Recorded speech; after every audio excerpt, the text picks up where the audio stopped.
The idea to clean up the 28-hectare cemetery came from members of local Apexian clubs. They decided that it should not remain an eyesore to large volumes of traffic, but that rather as a cemetery it should regain a dignified look. Graham Pritchard, one of the organisers, outlined the aims of the clean-up. The aim of the exercise today is to clean up as much of the cemetery as we can, starting from the perimeters and moving inwards so that it hopefully gets rid of some of the eyesore.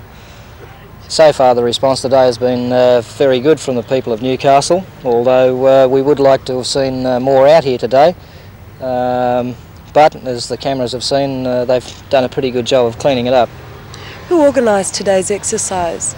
Well, it's a joint venture between the Apex Clubs of Newcastle and the Newcastle City Council, the State Emergency Service and the Land Board Office at East Maitland. And we've all combined to try and clean up as much of it as we can.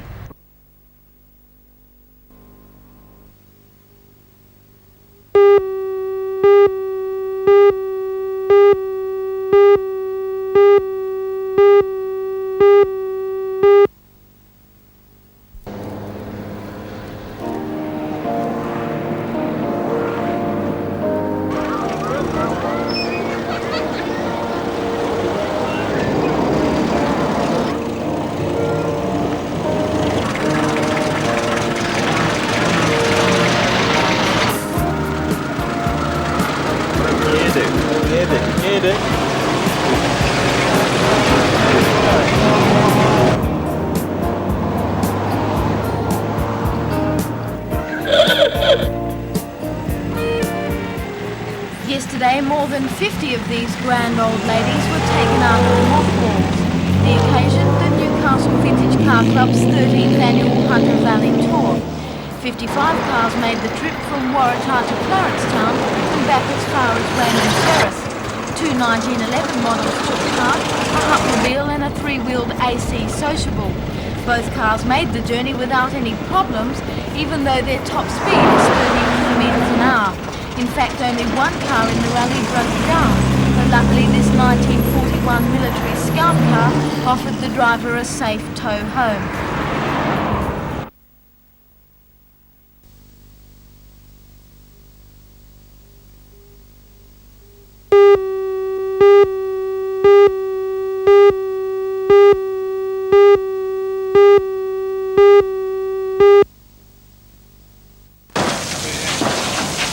Police and firemen were called to the row of houses on the corner of Henry and Railway Streets, Wickham, at about 10:15.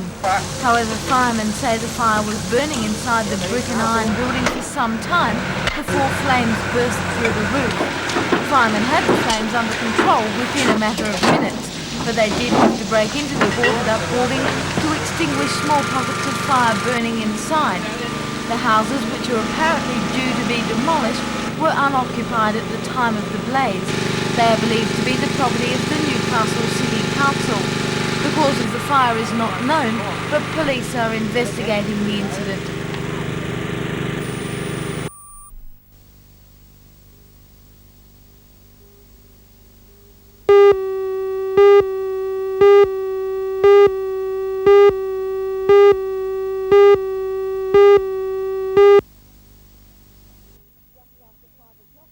Just after 5 o'clock, the tractor with 4 people on board overturned.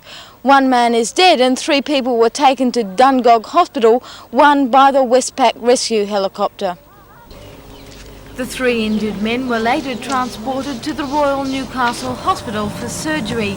Last night, their condition was described as serious. It was a traumatic time late yesterday for the relatives and friends who gathered at the property near Stroud as they watched ambulance men drive the injured away.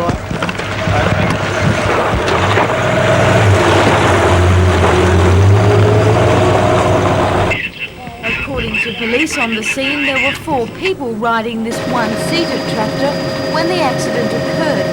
Apparently, as they were driving down a hill, the brakes failed and the tractor picked up speed. Within minutes, it was out of control and had turned over on top of the 4.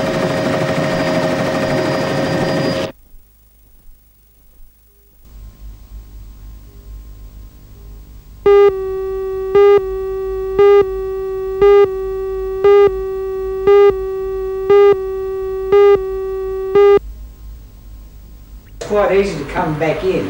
And The main concern of the teachers is the planned abolition of learn-to-swim classes. They are also opposed to cuts in relief teaching staff, which will affect inter-school sporting events. A committee has been formed and it will call on local parents and citizens groups for support. The committee will also seek talks with the State Education Minister, Mr Ron Mulock. Organisers were disappointed in the attendances at last night's meeting. Apparently 75 schools were invited, but only 11 were represented. Well, he said yes.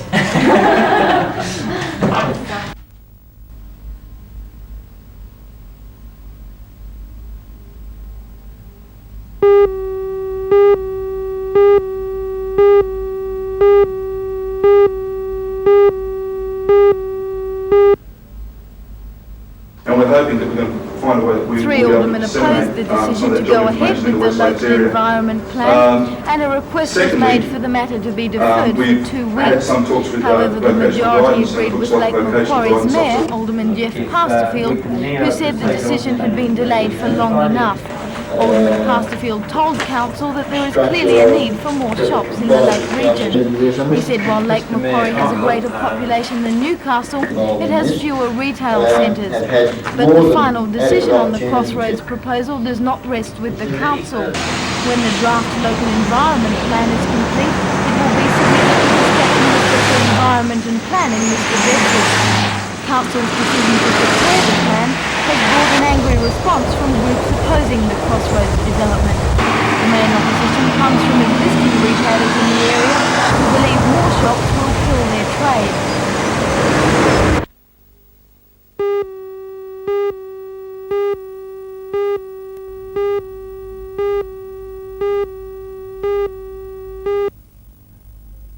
The scheme, which is in operation in Gosford and Sydney, begins in the Hunter tomorrow.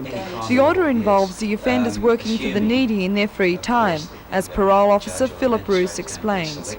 There are advantages in that the court's an offender is not removed from his family.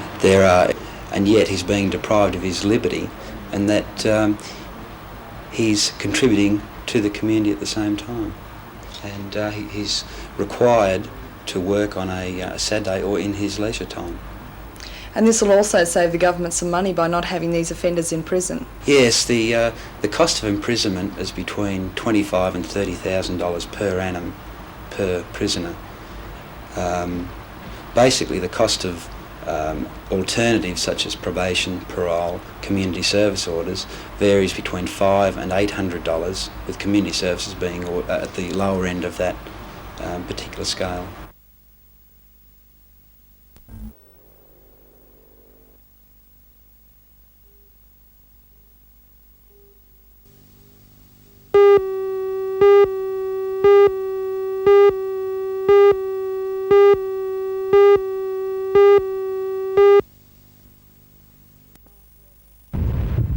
After almost 50 years of service, 2HD's 70-metre transmission mast at the swamp in Sandgate is to be replaced.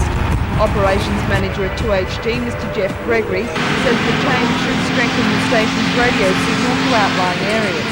He says the initial work on the 144-metre mast involved the men fighting off mosquitoes and leeches as they waded their way through the swamps. But today the work was put on dry land and pieced together with the John Meccano circuit. The new mast has a price tag of around $100,000, and if all goes well, listeners should notice a difference in their 2HD reception by Tuesday.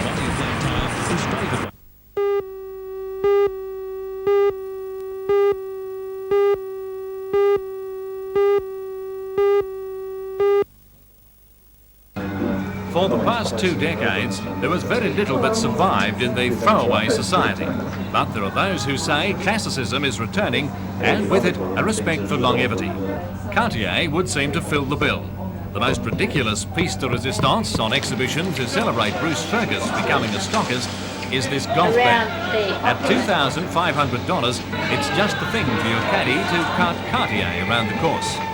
Watches, well, they sell for around $650 and come with a lifetime guarantee. Cartier representatives proudly tell of one made in 1923 being repaired in Sydney recently under guarantee. It It'll all be on show until Monday at Fergus's King Street premises, like this attaché case at a mere $1,000. Devotees of Cartier crow about its practicality, but form follows function, and it's also very beautiful. It's instantly recognisable because of common themes. The perfume bottle matches the cigarette lighter.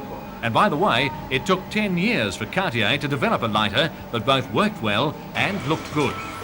Of course, it's all only for the very rich, and one must ask the question, is it for Newcastle? Well, maybe sometime, but as we said, these times are tough. Okay, you can open it up.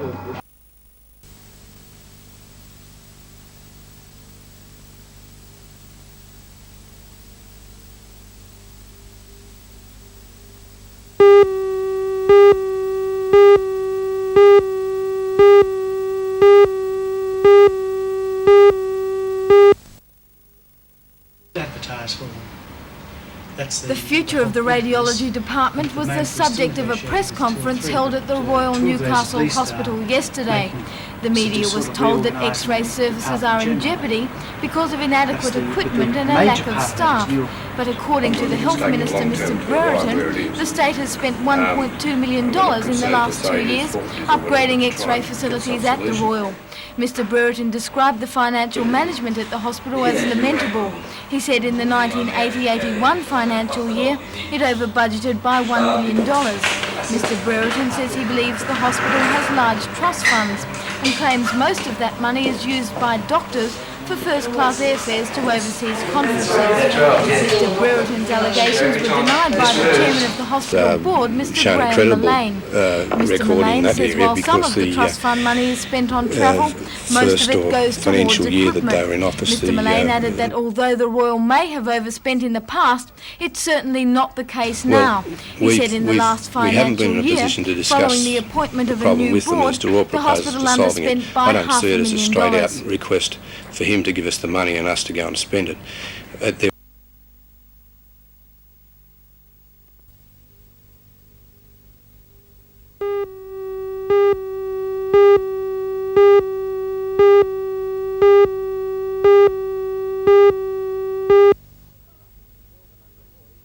In the 12 and under boys, Paul Smith got his act together in the final set to defeat John Morrow 6-4, 4-6, 6 love. Smith let his emotions run away with him in the second set, but showed a lot of heart to win the match. Christine Radford of Sydney was always in command of her match against Lisa. Meanwhile, garbage around the lake is beginning to pile up. Many bins have not been emptied for a week. Household garbage has been left on the street since Tuesday. There'll be no collections on Monday again. Residents will have to dispose of the rubbish at council tips, and this may be a problem for those with large bins. The matter will go before council on Monday night, and a report from that meeting will be put to the men on Tuesday.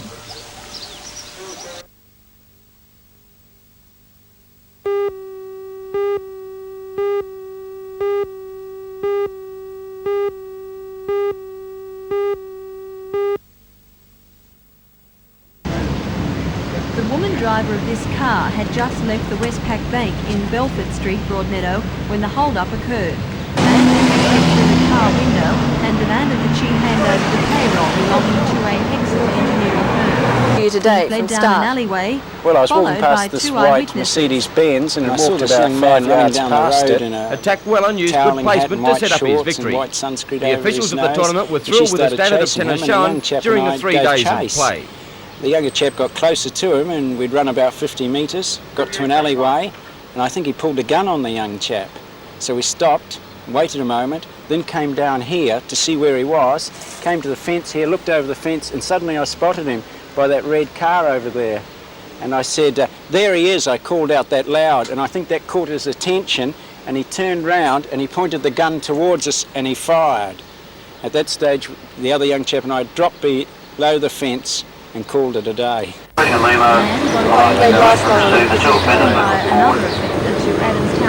Stephen Gordon Davis.